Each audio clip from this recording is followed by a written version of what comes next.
মাসব্যাপী সংগ্রাম প্রাণহানির পর দেখা মিলছে নতুন এক বাংলাদেশের, যে বাংলাদেশের নেতৃত্বে আছে তরুণরাও।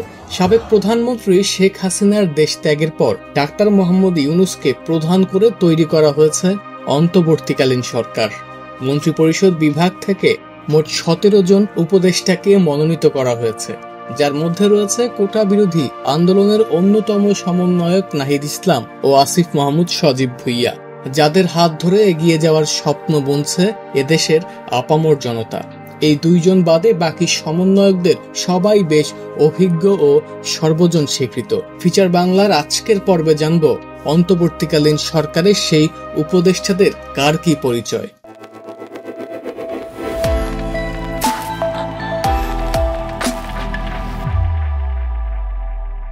সরকারের সুযোগ পাওয়া সেই উপদেষ্টাদের নিয়ে জনমনে কৌতূহলের শেষ নেই। উপদেষ্টা হিসেবে বেছে নেওয়া হয়েছে 16 জনের মধ্যে 4 জন নারীকে। প্রধান উপদেষ্টা ডাক্তার মোহাম্মদ ইউনূস। বাংলাদেশের অন্তর্বর্তীকালীন সরকারের প্রধান উপদেষ্টা ডাক্তার মোহাম্মদ ইউনূস একজন সামাজিক উদ্যোক্তা ও সমাজসেবক। ডাক্তার ইউনূস অর্ধশতাধিক জাতীয় ও আন্তর্জাতিক সম্মান পেয়েছেন, যার মধ্যে রয়েছে মার্কিন যুক্তরাষ্ট্রের সর্বোচ্চ সম্মাননাও। তিনি গ্রামীণ ব্যাংক প্রতিষ্ঠা এবং ক্ষুদ্র ঋণ ও ক্ষুদ্রবিত্ত ধারণার প্রবর্তনের জন্য 2006 সালে নোবেল শান্তি পুরস্কার লাভ করেন।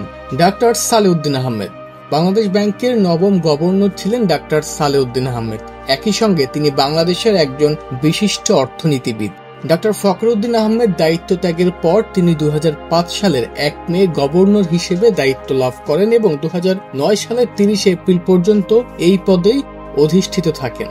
গভর্নর হওয়ার আগে 1996 থেকে 2005 সাল পর্যন্ত রাষ্ট্রায়ত্ত পল্লী কর্ম সহায়ক ফাউন্ডেশনের ব্যবস্থাপনা পরিচালক ছিলেন সালেউদ্দিন। তিনি মহাপরিচালক হিসেবে দায়িত্ব পালন করেন Bangladesh academy of rural development বোর্ডের। দীর্ঘদিন ছিলেন প্রধানমন্ত্রীর অফিসের এনজিও অ্যাফেয়ার্স ব্যুরোর মহাপরিচালক পদেও। গত কয়েক বছর ধরে বেসরকারি একটি বিশ্ববিদ্যালয়ে শিক্ষকতা করছিলেন তিনি পেয়েছেন অর্থ ও পরিকল্পনা মন্ত্রণালয়ের দায়িত্ব। ডাক্তার আসিফ নজরুল। লেখক, রাজনীতি বিশ্লেষক ও কলামিস্ট অধ্যাপক আসিফ নজরুল পড়াশোনা করেছেন ঢাকা বিশ্ববিদ্যালয়ের আইন বিভাগে। ইউনিভার্সিটি অফ লন্ডন থেকে তিনি পিএইচডি সম্পন্ন করেন। ঢাকা বিশ্ববিদ্যালয়ের শিক্ষক হিসেবে যোগদানের আগে 1991 সালে সাপ্তাহিক পত্রিকা বিচিত্রায় কাজ করার অভিজ্ঞতা রয়েছে তার। কিছুদিন তিনি ম্যাজিস্ট্রেট হিসেবেও দায়িত্ব পালন করেছেন। আসিফ নজরুল আইন, সংবিধান ও মানবাধিকার বিষয়ে কয়েকটি বই লিখেছেন। কিছু নন ফিকশনও লিখেছেন তিনি। 2011 সাল থেকে 6 বছর মানবাধিকার সংগঠন সাউথ এশিয়ান ফর হিউম্যান রাইটসের ব্যুরো সদস্য ছিলেন আসিফ নজরুল। 1992 সালে শহীদ জননী জাহানারা ইমামের নেতৃত্বে ঘাতক দালাল নির্মূল কমিটির হয়ে গণতদন্ত কমিশনের সঙ্গেও কাজ করার অভিজ্ঞতা রয়েছে তার। নতুন সরকারে তিনি পেয়েছেন আইনমন্ত্রীর দায়িত্ব। হাসান আরিফ। বিএনপি জামায়াত জোট সরকারের attorney general AF Hasan Arif Bangladesh supreme কোর্টের জ্যেষ্ঠ আইনজীবী। 1967 সালে কলকাতা হাইকোর্টে আইনজীবী হিসেবে নথিভুক্ত হওয়ার পর তিনি সে সময় পূর্ব পাকিস্তানে চলে আসেন। 1970 সালে ঢাকা হাইকোর্টে আইনজীবী হিসেবে নথিভুক্ত হন তিনি জানুয়ারি 2008 থেকে জানুয়ারি 2009 পর্যন্ত বাংলাদেশের তত্ত্বাবধায়ক সরকারের আইন উপদেষ্টা ছিলেন।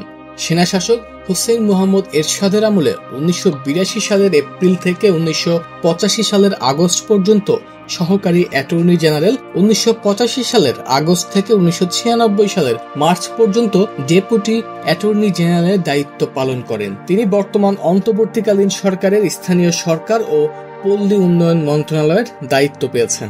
তৌহিদ হোসেন। 17 সদস্যের এই অন্তর্বর্তীকালীন সরকারের পররাষ্ট্র মন্ত্রণালয়ের দায়িত্ব পেয়েছেন তৌহিদ হোসেন। তিনি বাংলাদেশ সরকারের সাবেক পররাষ্ট্র সচিব। তার জন্ম 1955 সালের 1 ফেব্রুয়ারি। তিনি ঢাকা বিশ্ববিদ্যালয়ের ইতিহাস বিভাগ থেকে স্নাতকোত্তর ডিগ্রি সম্পন্ন করেন। 1981 সালে পররাষ্ট্র দপ্তরে যোগদান করেন তৌহিদ হোসেন। তিনি 1999 সালের জানুয়ারি থেকে 2000 সালের ফেব্রুয়ারি পর্যন্ত ফরেন সার্ভিস একাডেমির প্রিন্সিপাল হিসেবে দায়িত্ব পালন করেন। তৌহিদ হোসেন 2001 সাল থেকে 2005 সাল পর্যন্ত ভারতের পশ্চিমবঙ্গের কলকাতায় বাংলাদেশ উপ হাই কমিশনার হিসেবে দায়িত্ব পালন করেন। তিনি 2006 সাল থেকে 2009 সাল পর্যন্ত পররাষ্ট্র সচিব ছিলেন। 2012 সালের জুন মাসে তৌহিদ হোসেন দক্ষিণ আফ্রিকায় বাংলাদেশের হাই কমিশনার নিযুক্ত হন। সৈয়দা রিজওয়ানা হাসান।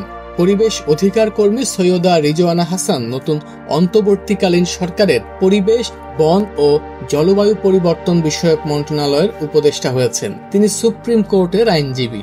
পরিবেশ বিষয়ক সংগঠন বাংলাদেশ পরিবেশ আইনবিদ সমিতির প্রধান নির্বাহী তিনি। দেশের পরিবেশ বিষয়ক নানা বিষয়ে তিনি সবসময় সক্রিয় ভূমিকা রাখেন। পরিবেশ সংক্রান্ত ন্যায় বিচারের ক্ষেত্রে অবদানের জন্য তাকে 2021 সালে এশিয়ার নোবেল খ্যাত র্যামন ম্যাগসাইসাই পুরস্কারে ভূষিত করা হয়। টাইম ম্যাগাজিনের দৃষ্টিতে বিশ্বের 40 পরিবেশ বিষয়ক হিরোর একজন ছিলেন তিনি। মোহাম্মদ নাহিদ ইসলাম। নাহিদ ইসলাম কোটা সংস্কার আন্দোলনের অন্যতম সমন্বয়ক। তিনি বৈষম্য বিরোধী ছাত্র আন্দোলনের অসহযোগ কর্মসূচিতে তৎকালীন প্রধানমন্ত্রী শেখ হাসিনার পদত্যাগের এক দফা দাবি ঘোষণা করেন। তিনি ডাক ও টেলিযোগাযোগ মন্ত্রণালয়ের দায়িত্ব পেয়েছেন। নাহিদের জন্ম 1998 সালে ঢাকার অদূরে ফকিরখালীতে। 2014 সালে ঢাকার দক্ষিণ বনশ্রী মডেল হাই স্কুল থেকে এসএসসি পাশ করেন তিনি। সরকারি বিজ্ঞান কলেজ থেকে 2016 সালে এইচএসসি পাশ করে ভর্তি হন ঢাকা বিশ্ববিদ্যালয়ের সমাজ বিজ্ঞান বিভাগে। 2022 সালে অনার্স পাশ করেন তিনি। বর্তমানে তিনি একই বিভাগে মাস্টার্সের শিক্ষার্থী। নাহিদ 2018 সালে কোটা সংস্কার আন্দোলনে অংশ নিয়েছিলেন। 2019 সালে ডাকসু নির্বাচনে নুরুল রাশেদ ফারুক প্যানেল থেকে নাহিদ নির্বাচনে অংশ নেয়। নাহিদ সংস্কৃতি সম্পাদক পদে নির্বাচন করেন, যদিও নির্বাচনে তিনি জয়ী হতে পারেননি। আসিফ মাহমুদ সজীব ভুইয়া।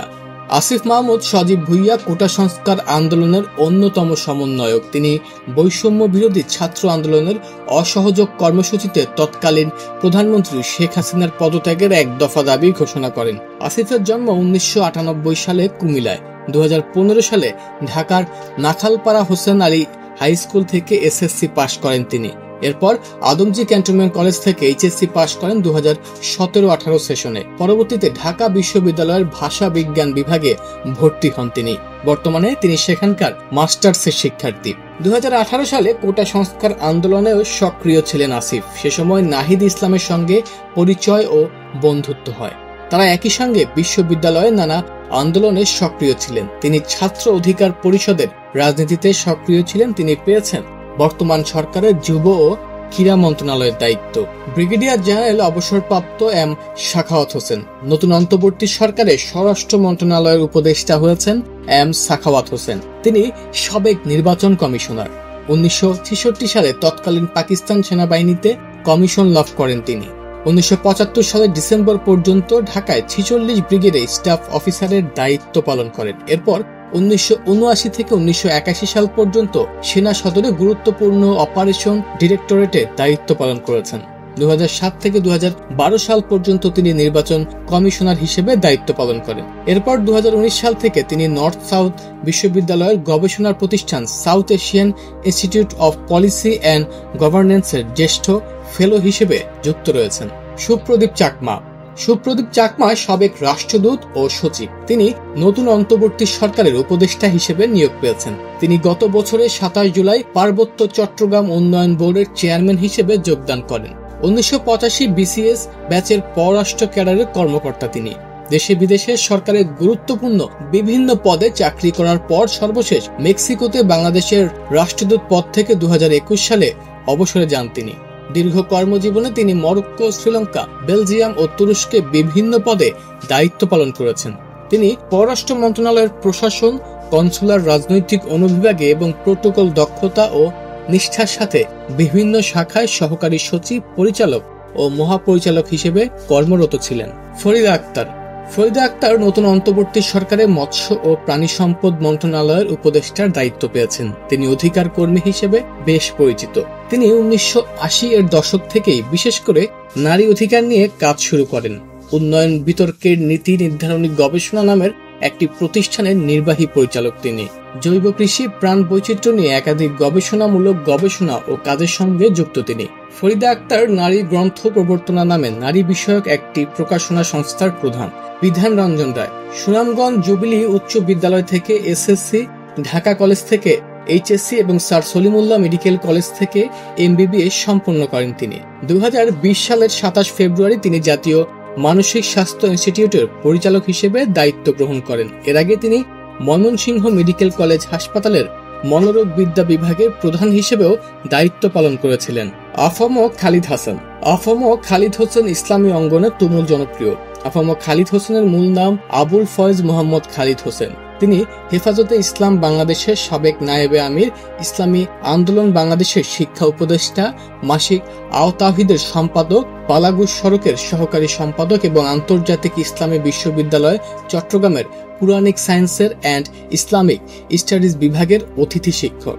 এছাড়াও তিনি এশিয়ান ইউনিভার্সিটি অফ বাংলাদেশে 1.5 বছর খণ্ডকালীন অধ্যাপক, হারুন ইসলামীবাদীর আমলে আল জামিয়া আল ইসলামিয়া পটিয়ার বাংলা ভাষা ও সাহিত্য গবেষণা বিভাগে 4 বছর, সুলতান জর্গ নদভীর আহ্বানে জামেয়া দারুল মাআরিফ আল ইসলামিয়ার ওসিয়াতুল ইমাম বিষয়ে 1 বছর শিক্ষক হিসেবে দায়িত্ব পালন করেছিলেন। নূরজাহান বেগম। নতুন অন্তর্বর্তী সরকারের স্বাস্থ্য উপদেষ্টা হিসেবে নিয়োগ পেয়েছেন নূরজাহান বেগম। শারমিন মুর্শিদ। নতুন অন্তর্বর্তী সরকারের উপদেষ্টা শারমিন মুর্শিদ। তিনি একজন সুপরিচিত নির্বাচন বিশেষজ্ঞ। তিনি নির্বাচন পর্যবেক্ষণকারী সংস্থা প্রতিএর প্রধান নির্বাহী কর্মকর্তা। দীর্ঘদিন ধরে অবাধ ও সুষ্ঠু নির্বাচনের পাশাপাশি মুক্ত গণতন্ত্র ও দেশের গণতান্ত্রিক প্রতিষ্ঠানগুলোকে শক্তিশালী করার পক্ষে শারমিন মুর্শিদ কথা বলে আসছেন। শারমিন মুর্শিদের বাবা খান সাওয়ার মুর্শিদ। তিনি ঢাকা বিশ্ববিদ্যালয়ের প্রখ্যাত শিক্ষক ছিলেন। তিনি একাধারে শিক্ষাবিদ, কূটনীতিক ও বুদ্ধিজীবী ছিলেন। শারমিন মুর্শিদের মা নূরজাহান মুর্শিদ। তিনি ছিলেন সাংবাদিক, শিক্ষক ও সমাজকর্মী। ফারুকী আজম। অন্তর্বর্তী সরকারের উপদেষ্টা হিসেবে রয়েছেন ফারুকী আজম। নৌকমান্ডো ফারুকী আজম বীর প্রতীকের জন্ম চট্টগ্রামে। তিনি মুক্তিযুদ্ধের একমাত্র সমন্বিত যুদ্ধাভিযান অপারেশন জ্যাকপটের অভিযানিক দলের উপ অধিনায়ক ছিলেন। 1971 সালে মুক্তিযুদ্ধের সূচনাকালে ফারুকী আজম উচ্চ মাধ্যমিক পাশ করেন। ওই সময় তিনি খুলনায় ছিলেন। মুক্তিযুদ্ধ শুরু হলে অনেক বাধা বিপত্তি পেরিয়ে তিনি চট্টগ্রামে পৌঁছান। পরে যোগ দেন নৌকমান্ডো হিসেবে। আদিলুর রহমান খান। আদিলুর রহমান খান একজন মানবাধিকার কর্মী হিসেবে সমধিক পরিচিত। সাবেক ডেপুটি অ্যাটর্নি জেনারেল, ঢাকা বিশ্ববিদ্যালয়ের আইন বিভাগে পড়াশোনা করেছেন। তিনি লেফটেন্যান্ট জেনারেল হোসেন মোহাম্মদ এরশাদের বিরুদ্ধে গণতান্ত্রিক আন্দোলনে অংশ নিয়েছিলেন। বিএনপি নেতৃত্বাধীন 4 দলীয় জোট সরকারের সময় তিনি ডেপুটি অ্যাটর্নি জেনারেলের দায়িত্ব পালন করেন। 2013 সালে হেফাজতে ইসলাম বাংলাদেশের শাপলা চত্বরে বিক্ষোভের সময় নেতা কর্মীদের অপসারণের অভিযানে নিহতের সংখ্যা সম্পর্কে বিভ্রান্তি ছড়ানোর অভিযোগে তার বিরুদ্ধে মামলা হয়েছিল। দর্শক, আজকে এই পর্যন্তই। আপনি যদি আমাদের চ্যানেলটিতে নতুন হয়ে থাকুন তাহলে অনুগ্রহ করে সাবস্ক্রাইব করুন এবং সর্বশেষ ভিডিও নোটিফিকেশন পেতে বেল আইকনটিতে ক্লিক করুন। সামনে আবারও আসবো নতুন নতুন তথ্য এবং ভিডিও নিয়ে। সে পর্যন্ত ভালো থাকুন, সুস্থ থাকুন।